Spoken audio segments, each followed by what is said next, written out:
সালামু আলাইকুম প্রিয় শিক্ষার্থী, আশা করছি সবাই ভালো আছো। লক্ষ্য করো, বোর্ডে দেখতে পাচ্ছ লেখা আছে যে কোনো পাঁচটি শব্দের ব্যাস বাক্য সহ সমাস নির্ণয় করো। প্রশ্নটি এসেছে চট্টগ্রাম বোর্ডে। লক্ষ্য করবে আমি বলছি যে প্রতিটি বিগত সালে যে বোর্ড পরীক্ষা যে প্রশ্নগুলো এসেছে বা গুরুত্বপূর্ণ যে টপিকগুলো ছিল সেই টপিকগুলো আমরা ধারাবাহিকভাবে আলোচনা করবো। লক্ষ্য করবে সমাসের ক্ষেত্রে আমি বারবার বলি যে কথাটি, সেটি হচ্ছে সমাসের পূর্বে একটা অংশ থেকে পরে একটা অংশ থাকে, দুইটা অংশ থাকে। দুইটা অংশের মধ্যে আমাকে দেখতে হবে কোন পদের প্রাধান্য আছে, মানে কোনটা বুঝে থাকি। যেমন বাবা মা বলতে আমি বাবাকে বুঝি না মাকে বুঝি, না দুজনকেই বুঝি, দুইজনকে বুঝলে সেটা হবে দ্বন্দ্ব। অর্থাৎ যখন দুইটা পদকেই বোঝায় তখন সেটা দ্বন্দ্ব সমাস। একটা পদকে বোঝালে সেটা মানে পরের পদটাকে বোঝালে সেটা দ্বন্দ্ব দ্বিগু তৎপুরুষ কর্মধারয় হবে, বা পূর্বের পদটাকে বোঝাইলে অবৈভব সমাস হবে, বা কোনো পদে যদি না বোঝায় তাহলে সেটা বহুব্রীহি সমাস হবে, এইরকম আর কি। তো যাই হোক, আমরা একটু প্রশ্নগুলো সমাধান করি। লক্ষ্য করবো প্রথম যেটি আছে জন্মান্তর। মনে রাখবে শব্দের শেষে যদি অন্তর থাকে, অন্তর অন্তর থাকলেই সেটা হবে নিত্য সমাস। কি সমাস? নিত্য সমাস।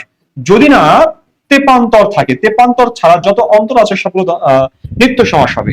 তেপান্তরের ক্ষেত্রে শুধু এটা দ্বিগু সমাস হবে। লক্ষ্য করবে জন্মান্তর, তাহলে এটা কি সমাস? এটা হচ্ছে নিত্য সমাস। নিত্য সমাস লিখলাম। এটার ব্যাস বাক্য কি হবে? অন্তর সমান লিখতে হবে অন্য। অন্তরের জায়গাতে অন্য লিখো, বাকিটা ঠিক রাখো। তাহলে জন্মান্তরটা কি হবে? অন্য জন্ম। শেষ। এরপরে আসো 2 নম্বর যেটা আছে, দেখো লেখা আছে শতাব্দী। শতাব্দী কি? শত যোগ অব্দ। শত যোগ অব্দ। অব্দ মানে কি? অব্দ মানে বছর। শত মানে 100, 100টা বছর। দেখো যখন সংখ্যা থাকবে, পরে একটা শব্দ থাকবে, নাউন থাকবে, নাম থাকবে, এবং এইটা মিলে যোগফল বুঝাবে, তখন সেটা হবে কি? তখন সেটা দ্বিগু সমাস হবে।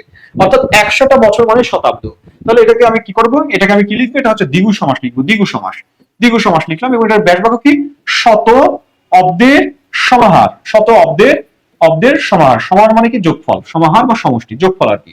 ওকে। অরিন্দম। অরিন্দমটা কোন সমাস? দেখো লক্ষ্য করো, অরি আর অন্দম সমান অরিন্দম। যাই হোক, অরিন্দম, যাই হোক, দমন করা। ওকে।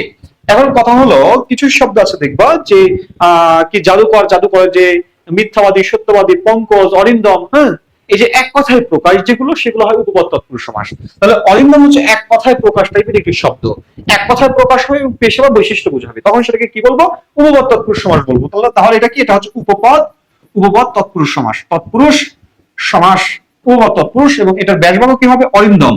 অরি, অরি মানে কি? অরি মানে শত্রু। অরিকে দমন করে যে, দমন করে যে, অরিকে দমন করে যে, তাকে অরিন্দম বলে। তবে দেখো রণতুর্য। তুর্য মানে কি? রণ মানে যুদ্ধ। তুর্য কি? তুর্য হচ্ছে দামামা বা ঢাল, এই টাইপ কিছু আর কি। রণতুর্য কি? এটা দেখো, রণতুর্য বলতে যুদ্ধ বোঝাচ্ছে না, তুর্য কি বোঝাচ্ছে? মানে যুদ্ধে ব্যবহৃত অস্ত্র বা ঢাল। তাহলে লক্ষ্য করবে পরপদ প্রধান। পরপদ প্রধান মানে কি? সেটা হয় দ্বিগু হবে, নয়তো তৎপুরুষ হবে, নয়তো কর্মধারয় হবে। এখন দেখো পূর্ব পদে কোনো সংখ্যা নাই, তাহলে এটা দ্বিগু হবার কোনো চান্স নাই। তাহলে কি হবে? হয় কর্মধারয় হবে, না হয় তৎপুরুষ হবে। এখন দেখো এটা ব্যাস বাক্য করে কি দিয়ে? যদি ব্যাস বাক্য হয় বিভক্তি দিয়ে, বিভক্তি দিয়ে যদি ব্যাস বাক্য করা যায় তাহলে সেটা হয়ে যাবে কি? তৎপুরুষ সমাস। তাহলে এই যে দেখো, এই যে তুর্য, এই তুর্যটা কি সম্পর্কিত তুর্য? এই তুর্যটা হচ্ছে রণ সম্পর্কিত তুর্য। লেখার কলম, তাহলে কলমটা কি সম্পর্কিত? লেখা সম্পর্কিত কলম। ঠিক তেমনি তুর্য, অস্ত্রটা কি সম্পর্কিত? রণ সম্পর্কিত। তাহলে এটাকে আমি কি করব? এটা হচ্ছে ষষ্ঠী তৎপুরুষ সমাস হবে। মানে ষষ্ঠী বিভক্তিতে যুক্ত, মানে ষষ্ঠী বিভক্তিতে ব্যাস বাক্য করতে হচ্ছে। তাহলে এটা হচ্ছে ষষ্ঠী তৎপুরুষ সমাস। ষষ্ঠী তৎপুরুষ, ষষ্ঠী তৎপুরুষ। আর এটার ব্যাস বাক্য কি হবে? ব্যাস বাক্য হবে রণের তুর্য, রণের তুর্য, রণের তুর্য হবে। ওকে। এরপর দেখো টানাটানি। লক্ষ্য করবা একই টাইপের শব্দ যদি ডাবল থাকে, টানাটানি, হাতাহাতি, লাঠালাঠি, কেশাকেশি, চুলাচুলি, এই টাইপের যদি শব্দ থাকে তাহলে সেগুলো ব্যতিহার বহুব্রীহি সমাস হয়। মানে ডাবল হয়ে যায়, একই শব্দ যদি ডাবল হয়, পুনরাবৃত্তি হয়, তাহলে সেটা মনে রাখবা এটা হচ্ছে ব্যতিহার বহুব্রীহি সমাস। তাহলে এটা আমি লিখছি কি? ব্যতিহার বহুব্রীহি। ব্যতিহার বহুব্রীহি। ব্যতিহার বহুব্রীহি। তাহলে এটার ব্যাস বাক্য কি হবে? টানাটানি।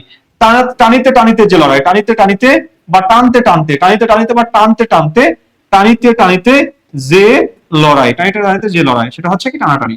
এবার দেখো দম্পতি। দম্পতি বলতে কি বোঝায়? স্বামী এবং স্ত্রী দুজনকে বোঝায়। দম্পতি মানে হাজবেন্ড ওয়াইফ দুইজনই। তাহলে দুজনকে যেহেতু বোঝায় তাহলে সেটা দ্বন্দ্ব সমাস। তাহলে এটা কি হবে? এটা হবে দ্বন্দ্ব। দ্বন্দ্ব। এবং এটা ব্যাস বাক্য কি হবে?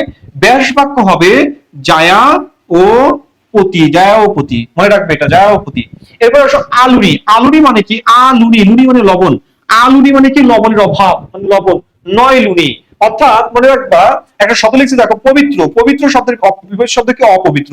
অপবিত্র। ঠিক তেমনি লুনির বিপরীত শব্দ কি? আলুনি। তাহলে যখন এই যে পরপদ যেটা আছে, পরপদের বিপরীত শব্দ যদি হয়, মানে পুরো শব্দটা যদি পরপদের বিপরীত শব্দ হয়, তাহলে সেটাকে বলা হয় নং তৎপুরুষ সমাস।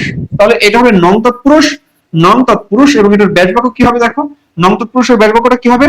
ন লুনি, ন লুনি বা নয় লুনি। ওকে, এরপরে আসলে দেখো তুষার ধবল। দেখো যদি কোনো শব্দ থাকে সমস্ত কথা দেখবা একটা শব্দ আছে এবং তার বৈশিষ্ট্য আছে, তাহলে মনে রাখবে সেটা উপমান তৎপুরুষ সমাস হয়। একটা শব্দ এবং তার বৈশিষ্ট্য, যেমন দেখো রক্ত লাল, রক্ত লাল, তাহলে রক্ত কেমন? রক্ত লাল। দেখো কৃষ্ণ কালো, কৃষ্ণ কি? কৃষ্ণ কৃষ্ণ না লিখি ভ্রমর কৃষ্ণ, ভ্রমর কৃষ্ণ, ভ্রমর মানে কি? ভ্রমর মানে হচ্ছে ভ্রমর, ঠিক আছে? ভ্রমরটা যখন কালো হয় তখন বলা হয় ভ্রমর কৃষ্ণ। ভ্রমর দেখতে কেমন? কৃষ্ণ। রক্ত দেখতে কেমন? লাল। ঠিক তেমনি তুষার দেখতে কেমন? তুষার দেখতে হচ্ছে ধবল। তাহলে এটা হচ্ছে উপমান তৎপুরুষ সমাস। তার বৈশিষ্ট্য উপমান তৎপুরুষ, উপমান তৎপুরুষ, উপমান তৎপুরুষ। আর এটা কি তাহলে? এটার ব্যাস বাক্য কি হবে? তুষারের ন্যায় ধবল, তুষারের ন্যায় ধবল, তুষারের ন্যায় ধবল। এইভাবে এই শব্দগুলোর ব্যাস বাক্য করবে, সমাস নির্ণয় করবে। সবাইকে সবাই ভালো থাকবে, সুস্থ থাকবে। আল্লাহ হাফেজ। আসসালামু আলাইকুম ওয়া রাহমাতুল্লাহ।